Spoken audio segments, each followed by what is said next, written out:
Easy కాదండి. ఖచ్చితంగా చీపురుపల్లి కూడా మేము గెలవబోతా ఉన్నాం. అంటే వాళ్ళకి ఒకవైపు నవరత్నాలు ఉన్నాయి, అనేక పథకాల ద్వారా ప్రజలకి నేరుగా డబ్బులు మేము తీసుకెళ్తున్నాం అని చెప్తున్నారు. అంటే ఈ అభివృద్ధి కాదని టీడీపీకి ఓటేసే పరిస్థితులు ఎలా అంచనా వేస్తున్నారు మీరు అసలు?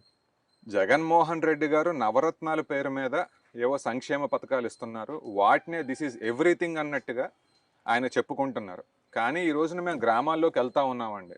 నవరత్నాల పేరు మీద లేదా జగన్మోహన్ రెడ్డి సంక్షేమం పేరు మీద 2 అంశాలు జరిగాయి. అదేంటి అంటే జగన్మోహన్ రెడ్డి బెనిఫిషియరీస్ని తగ్గించారు.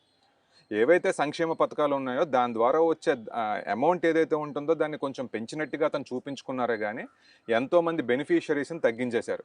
ఆ రకంగా గ్రామాల్లో ఉన్న చాలామంది ఒక అంగన్వాడీ టీచర్ ఉన్నారంటే ఆయన వాళ్ళ కుటుంబంలో పెన్షన్ రావడానికి లేదు. ఒక సెక్రటరీలో ఎవరైనా జాబ్ చేస్తూ ఉన్నారంటే సచివాలయంలో వాళ్ళ కుటుంబానికి వాళ్ళు ఎంత పేదరికంలో ఉన్నా కానివ్వండి వాళ్ళ తల్లిదండ్రులకో లేదా వాళ్ళెవరికి కూడా సంక్షేమ పథకాలు వచ్చే పరిస్థితి లేదు. కాబట్టి మొదటి అంశం అది. ఎన్నో కుటుంబాలు జగన్మోహన్ రెడ్డి వల్ల నష్టపోయాయి. అట్లాగే రెండో అంశం ఏంటి అంటే ఈ సంక్షేమ పథకాల పేరు మీద జగన్మోహన్ రెడ్డి ₹100 ఇస్తున్నాడు. కానీ మా దగ్గర నుంచి తిరిగి ₹200 లాక్కుంటున్నారు అని చెప్పి ప్రజలు గ్రహించారండి.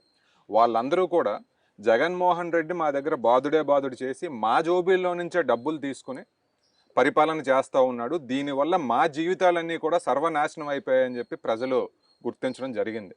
కాబట్టి సంక్షేమ పథకాలు ఇస్తున్నానని జగన్మోహన్ రెడ్డి అనుకుంటున్నాడు కానీ ఆ ఇస్తున్న పేరు మీద మా జీవితాలను చెడగొట్టేశాడు అని చెప్పి ప్రజలు అనుకుంటున్నారు. అంటే బిగ్ టీవీగా మేము